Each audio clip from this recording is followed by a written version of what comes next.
Hello guys, meron akong gagawing tutorial about trigo and the topic is graph of sine and cosine function. Marami kasi mga estudyante medyo nalilito sa pag-graph ng sine and cosine function. Although medyo madali naman siya. Nga lang medyo mga tricky siya. So umpisa natin sa yung unit circle para lang meron tayong idea. So meron tayong Cartesian plane.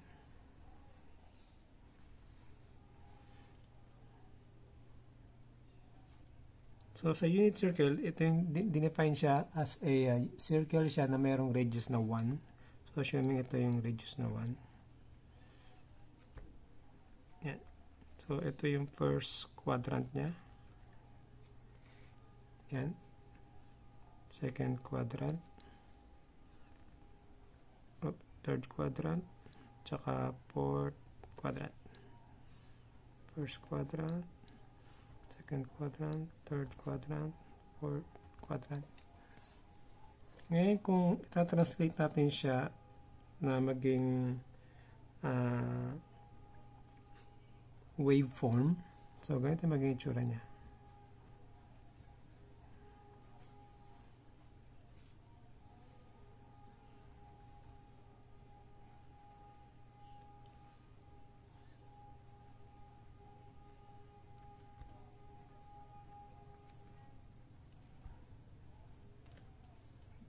For example, ang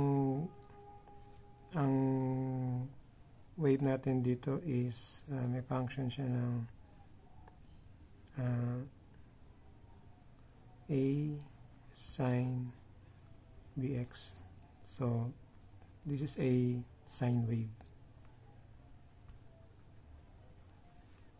dahil dito. So yung wave niya is pag ganito lang, kung magawa tayo ng limit pi tsaka 2 pi. So, nahati siya sa 4. Yung first quadrant niya is ito. Diba? So, kumbaga yung isang period mo from this point to that point, yan yung isang period eh. So, gagawa ka ng isang cycle niya. So, itong pag ganito na to, yung isang pag-ikot niya, yan yung isang cycle niya. So, kumbaga hatiin lang natin siya dito. Ipa-plot natin ito dito. So, magkakaroon siya ng 4 na quadrant. Ito yung unang quadrant niya. Kumbaga, dinivide ko yung 2 pi sa 4, which is equal to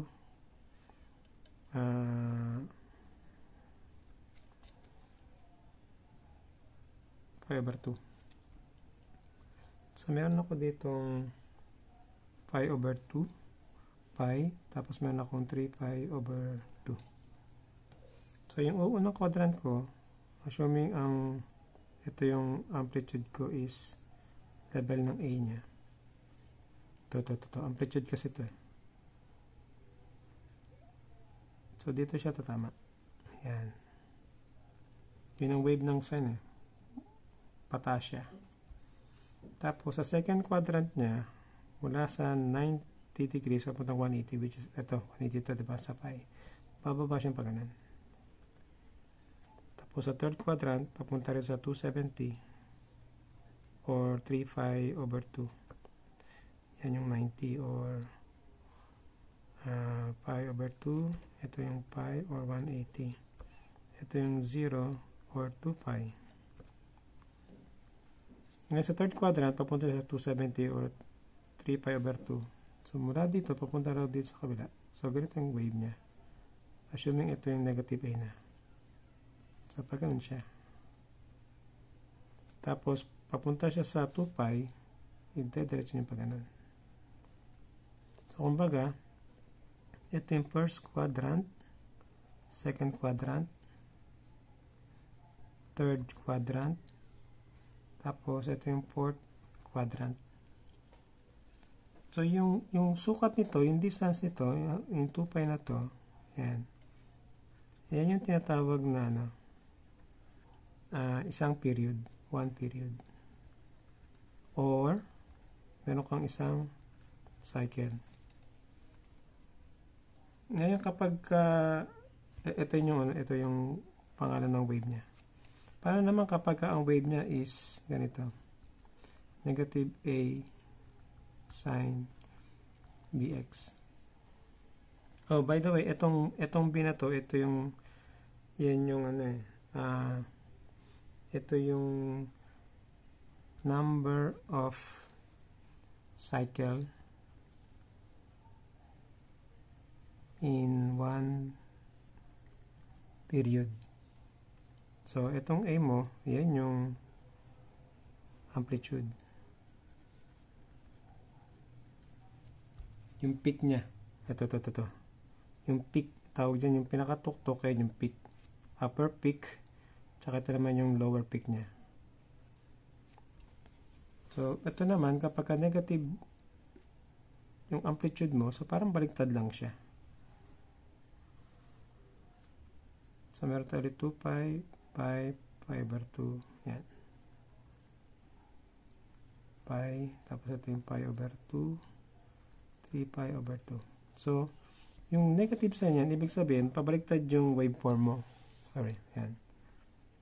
Ito yung value ng x, ito yung value ng y. So, assuming ito yung negative a, ito yung positive a. So, since negative to, so, sa pababa ka, baliktad yung sine wave mo. So, first quadrant mo, papunta rito. Second quadrant mo, papuntang pi. Third quadrant, papunta rito. Kalabel niya yung A. Tapos, fourth quadrant mo, papunta sa 2 pi na. So, yan yung itsura ng negative sine bx. Ngayon, paano naman kapag cosine? So, ganito yung itsura niya. A cosine bx. Ito na waveform.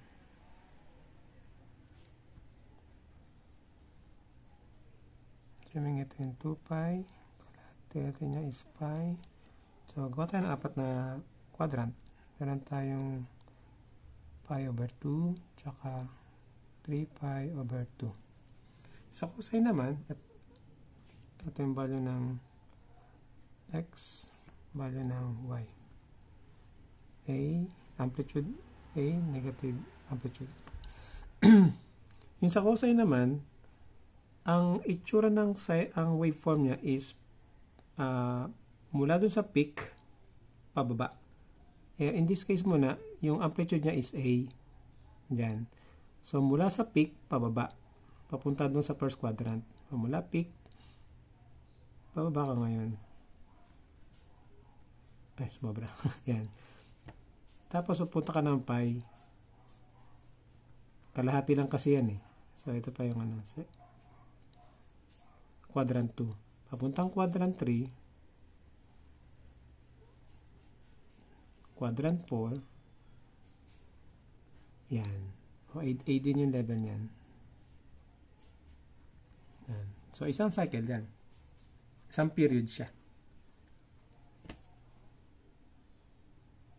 Yan. So, yung tawag dyan is isang period or isang cycle. So, ganoon din naman siya kapag negative yung graph, yung function niya. Negative A cosine bx.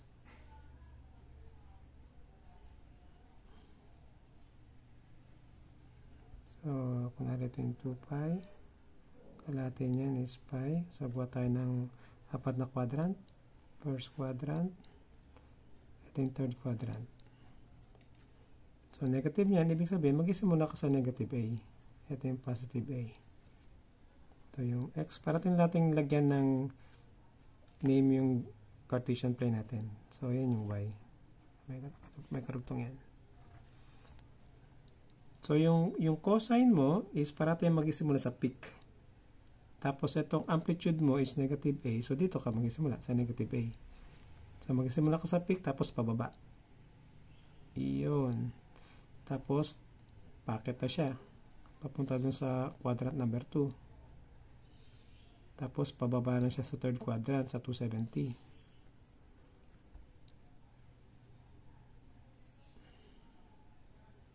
Tapos, papunta siya sa 2 pi. Yan. So, yun yung peak niya. So, ganito yung itsura ng cosine. Negative amplitude na cosine. So, again, yung B niya is number of cycles. So, in this case kasi, isang cycle lang. Isang cycle lang siya.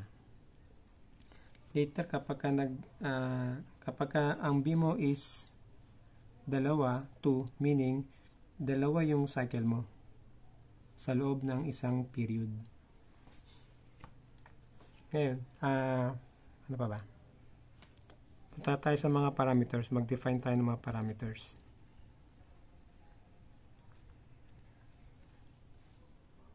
Una, meron tayong amplitude, di ba? Yung amplitude, yan yung absolute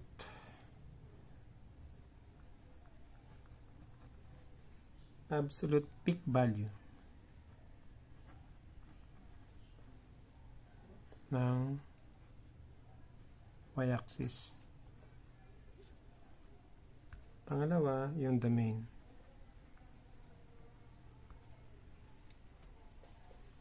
So, yung domain mo, yun yung all values of x.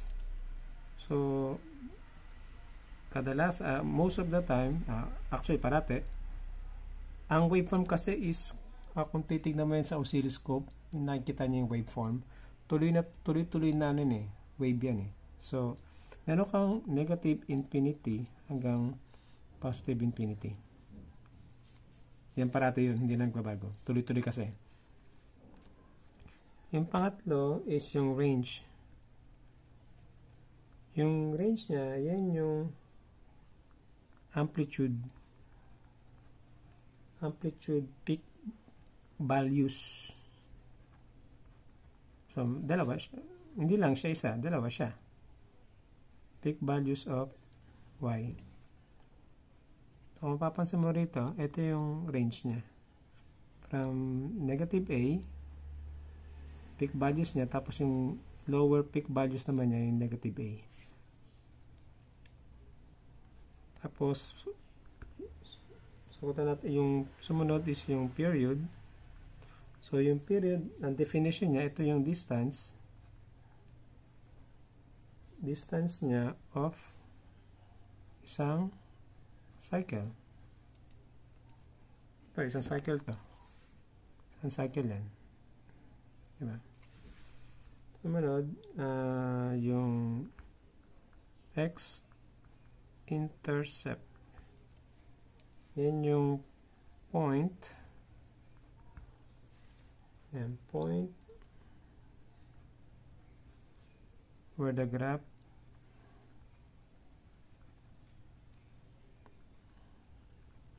crosses x-axis. So, in this case, yung x-intercept niya, itong from 0 sa pi, saka sa 2 pi. Yan yung mga x-intercept niya. Pero, kasi later. Yung y-intercept naman, yan yung point where the graph crosses y-axis naman. So, in this case kasi, malalaman mo yan at x is equal to 0. So, equate mo lang siya actually. Equate mo lang to ng angle mo is 0. So, makukuha yung value ng y. So, yun yung x-intercept. So, in this case, ang y-intercept niya is 0 pa rin. Number 7. Meron tayong max value. Maximum value. So, yan yung, ito naman yung upper peak value of y. So, ito yung nandun sa range. So, meron din tayong minimum value. Ito may yung lower peak value of y. Ito na yun sa range. Ito. Minimum value niya. Kung pwedeng ko consider mo, ito yung minimum value niya. Maximum value, yan doon sa taas. Ngayon, i-ano ko lang to, i-focus ko lang tong itong x-intercept na to. Kasi dalawa yung formula niya na binigay dun sa module. Kapag sa sine naman, sa sine wave, sine x, ang binigay na formula is n phi 0. So, nasa point x and y. So, ang y mo is 0. So, such as n is every real number, parang ganun. Pero meron akong dinerive, na-derive ko siya. Pwede mo siyang gamitin mas madaling kung mamaya. Sige. Isa naman is yung cosine. Yung binigay sa module is ito. 2n plus 1 quantity 5 over 2 tsaka yung y y niya is 0 such as n is any real number, parang ganun. Pero yung meron akong dinerive kanina, mas madali siya kung ito yung gagamitin mo kasi di ba sorry, hindi pala nakita, ito pala. Ito yung mga dinefine mas meron ako na define using, gagamitin natin yung sa period. Pwede itong gamitin na formula. P over 2 times n. Paano nangyari to? Tignan nyo dito sa graph ng sine wave. Diba ang period ko is ito? Isang pa ganun. Tumama doon ako doon sa 2 pi. Yung isa pang x-intercept ko, which is ito. Diba kalahati lang siya ng 2 pi tsaka ng pi? Kalahati lang siya, diba? So, kung itutuloy ko to, tatamaan yan si 3 pi. Kung itutuloy ko yan, tatamaan niya si 3 pi. Tapos 4 pi. So, yung n na yan yung kung saan ka magsisimula ng unang tatamaan niya sa x-axis. So, from 0, tapos ano yung susunod na tatamaan? Yung mayroon susunod na isang tatamaan, isang level, tapos pangalawang level, and so on. So, sa n is equal to 0, ang tatamaan niya, yung sa 0. Ito. Di ba ito? Ito. Tapos yung n is equal to 1 ko, ito yung tatamaan niya. Which is ito yung formula, di ba? N is equal to 1. So, ang period ko, di ba, dinefine ang period is, hindi pa pala na-define. Sorry. Ang period ko is equal to 2 pi over b. So, ang b ko, yun yung number of cycles. Ito, yung b. Tapos sa cosine naman, parang ganun din. P over 2n, lagyan mo na lang mag-plus ka ng p over 4.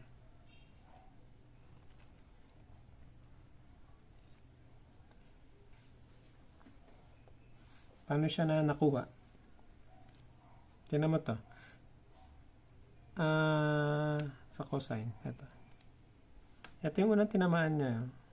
Diba meron tayong 2 pi. Yung unang tinamaan niya ito. Which is pi over 2. Yung pi over 2, yun yung p over 4.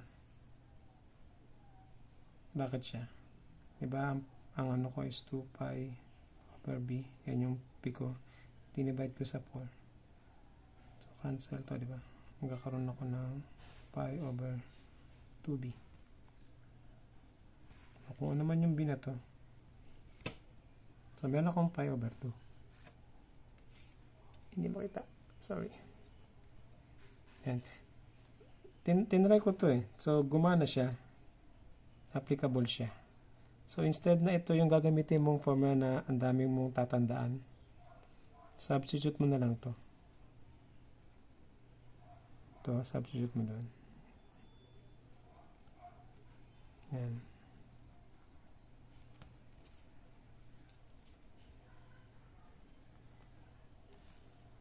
Yan, maano to. Yung iba kasi ang daming formula nakakakalito. Tapos, may dagdag information ako. Yung sa P6 natin, sa P6 ba? Sa P6 nyo pala. In P6, magagamit ito later. Mamaya kapag maggagawa tayo ng critical points para makagawa ng graph. I-ano ko lang itong sa P6. Di ba meron kayo na pag-aralan dati, meron kayo ditong box, tapos meron kang vector na naka-incline or force. Di ba? Meron tong x component tsaka y component, which is fx, ito naman is fy. Equal yan sa f cosine theta, o kung ano man yung theta na yan. So, ito naman is f sin theta. Ano nito? Ano yung purpose nito? Meron kasi dun sa unit circle kanina, ito, dito. Magagamit ito yung pag-simplified na mga angle ng sine or cosine para makuha yung value ng y. Kumbaga ito. Ito yun eh. Para makuha yung value ng y. Kunwari ito. Ito yung unit circle, diba? Diba yung itong nandito is nasa horizontal mo x. So, ito yun. So, ito yung 1 unit, negative 1, negative 1. Kapag nagbigay siya ng cosine 0, ito yung sasabi ko, yung importance niya. Yung cosine 0, di ba ito yung 0 degrees? Wala siyang angle. So, yung cosine degrees is ito. Yung cosine 0 degrees mo, automatic yan, is equal to 1. Tama? Tingnan mo to. Pag ito naman ang nagbigay ng, merong binigay doon sa graph na sine, yan yun. Pagka ito naman, sine 90 degrees. Diba ang sine patayo siya? So, is equal to 1 siya.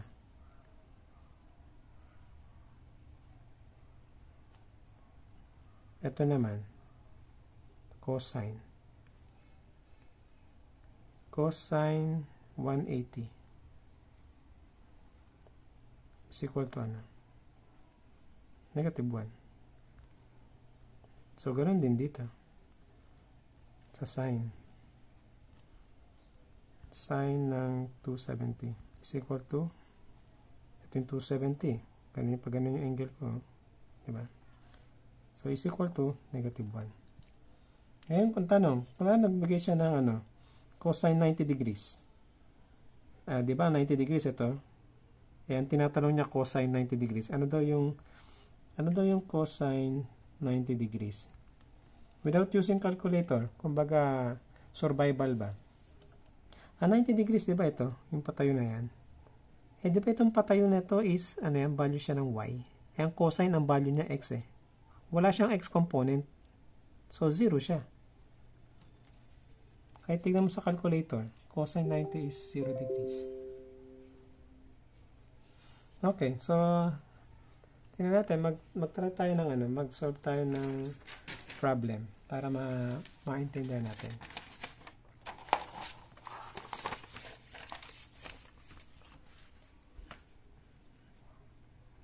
Problem number 1. Meron tayong given na y is equal to 2/3 sine 2x. So, solve the following daw. Solve mo daw yung amplitude, yung domain, range, period, yung x and y intercept, max and minimum value, tsaka graph, show the graph. Yan. So, ito yung solution natin. Sorry pangit na sulat ko. Number 1.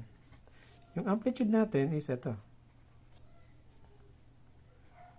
Amplitude is magnitude, absolute value. Absolute value ng 2/3. So, ang sagot natin dyan is 2/3. May 1 point ka na.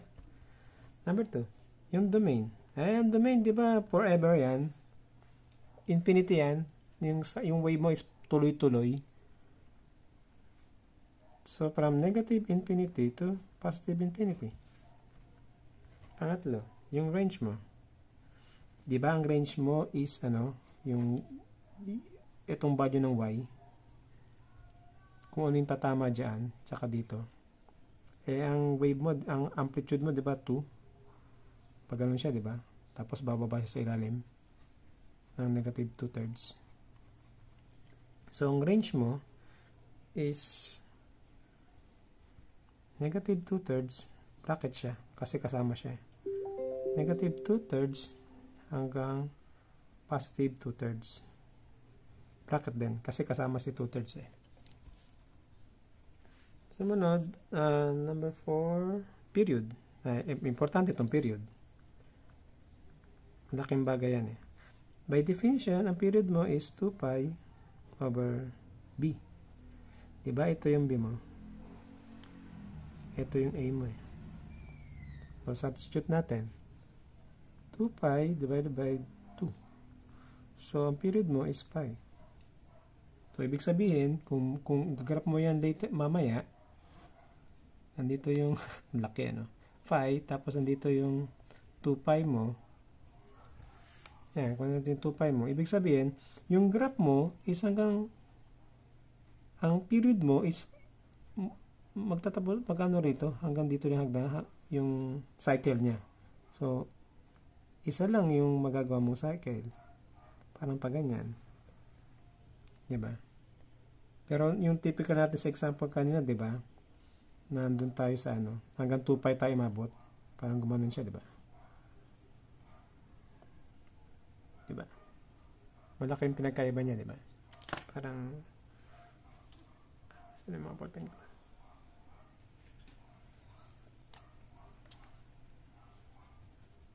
Diba? Yan yung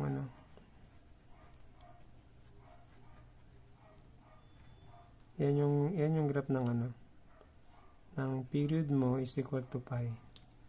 Ito naman yung graph mo kapag ang period mo is equal to 2 pi. So, ibig sabihin, hanggang dito yung katapusan mo, hindi makatapusan sa isang period mo. Mula 0 hanggang 2 pi. So, period mo 2 pi. Pag ang period mo is pi, so, ang starting mo from 0 hanggang pi. Kapag ka-sine, pagka-sine wave.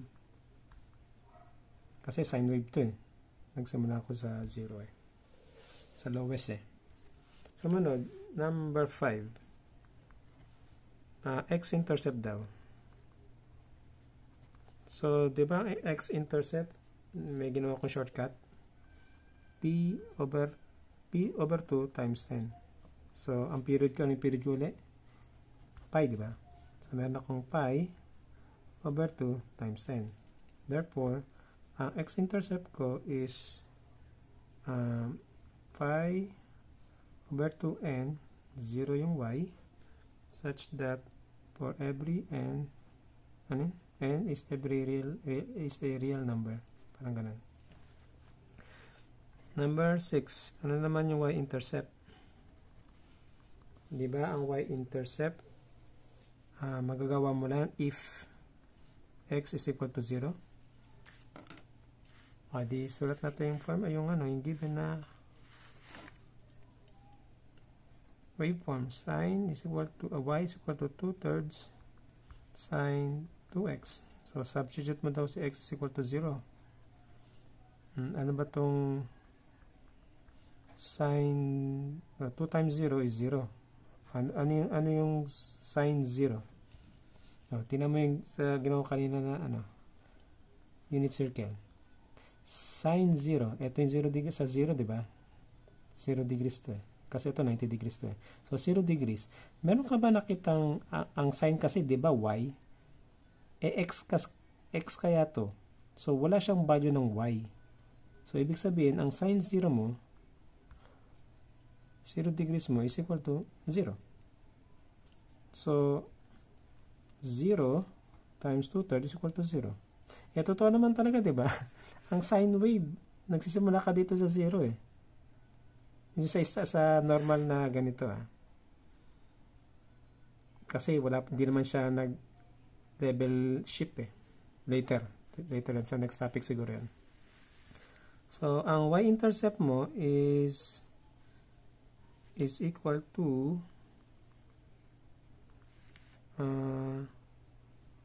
ibali siya ng x, diba?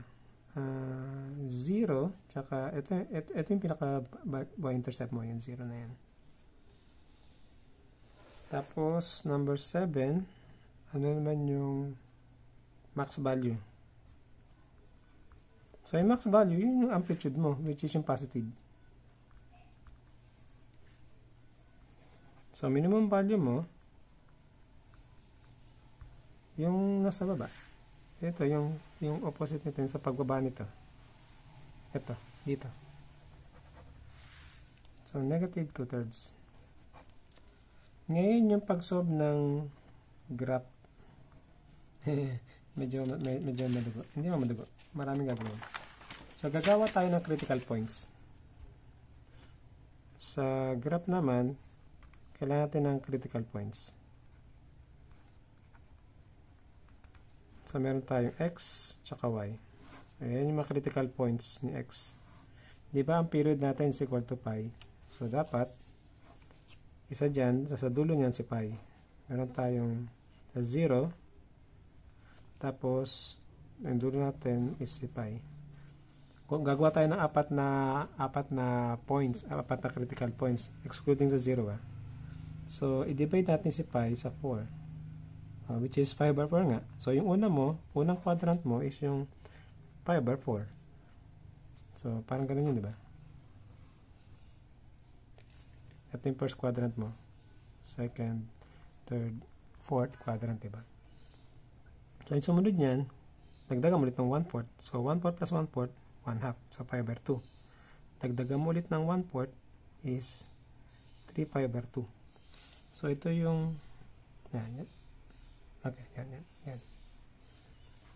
So, kung ano yung value ng x mo, ang x mo is equal to 0, ano yung value ng y? Di ba, solve natin yun, 0 siya.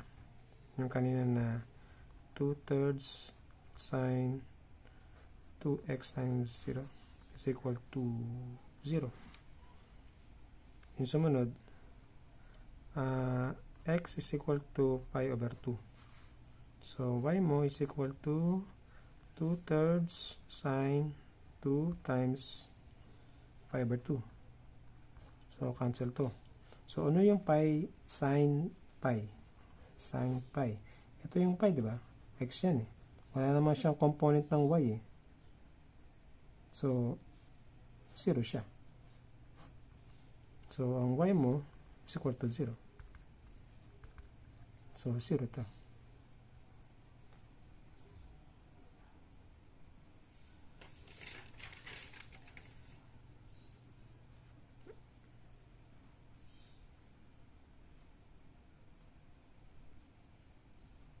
Ay, sorry. 0. Huh? 5/4. Sorry. 5/4 muna. 5/4. Masyado nagmadali. 5/4. So, meron akong 2. So, 5/2. Sorry. 5/2 is ito. Diba? Meron siyang sign, diba? Meron siyang value na sign which is 1. Pero, times 1 to. Times 2/3. So, ang value ng y mo is equal to 2/3. Sorry. 2/3 yan. So, 2/3 to.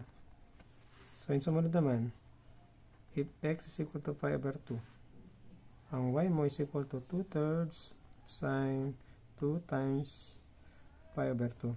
So, yung cancel natin kanina. So, ito yung pi, diba? Sine pi, pi 2 eh. Pi over 2. 3 pi over 2, ito yung 2 pi or 0. So, wala siyang value ng sine for x2 eh. So, 0 to. So, ang y mo is 0. Sorry. So, ang pi over 2 mo is 0. Ano naman yung 3 pi? 3 pi, if x mo is equal to 3 pi over 2. So, y mo is equal to 2/3 sine 2 times 3 pi over 2. Cancel to, diba? Tama ba?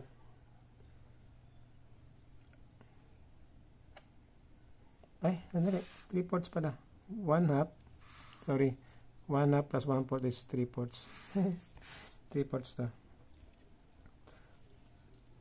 Yan. So, sine 3 pi over 2. Sine 3 pi over 2. Ito yung 3 pi over 2, diba? Meron bang siya sine? Meron. Negative 1. Y2 eh. So, ibig sabihin, negative 1 to. So, ang value mo ngayon is negative 1 times 2/3 is negative 2/3. So, ito, So, ito is negative 2/3. So, yung pi naman, uling-uli, x is equal to pi. So, y is equal to 2/3 sine 2 times pi. Oh, 2 pi daw. Dito yung 2 pi eh. May value ba ng y yan? Wala, diba? O, di 0 yan. So, y is equal to 0. So, 0 to. So, i-graph na natin. Pangit naman. Ito na yung pinagraph natin. Sige. So,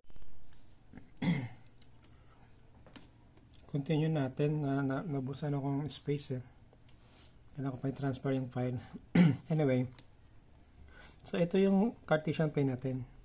X and Y. So, ito na yung nakuha natin critical points kanina. So, i-graph na lang natin. So, di ba ang period natin is equal to pi na based sa na-compute natin. Which is, hanggang dito yung isang cycle ng graph na to. So, atin natin sa 4, diba? So, meron akong pi over 2. Ito yung pi over 4. Ito naman yung 3/4.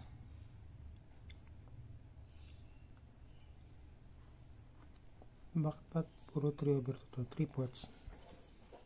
So, sabi nito, yung sine wave ko, so, x ko is 0, so ang y ko 0. So, yan din yung y-intercept ko, diba? Pagka x ko is equal to pi over 4, ang value ng y ko is 2/3. Ito yun. Diba? Ang sine wave, diba, pag ganito ang start niya kapag positive. So, pag ganun ako. Yan na yung peak niya. Tapos sa pi over 2, 0. Yan yung x-intercept natin. Yan. Tumunod sa 3 pi over 2, negative 2/3 daw. Ito yun. So, dyan siya tatama. Kukonik lang natin. Yan yung peak niya. Tapos sa phi, 0 siya.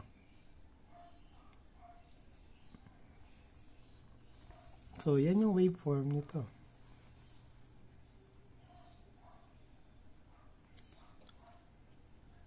Yan. Tapos ito yung 2 pi, diba? So, ganun siya. So, napansin nyo, yung 2, ibig sabihin magiging dalawang, continuous to meron din dito yan. Meron din dito yan. Meron din siya. Ito, continuous din to. Ganun siya.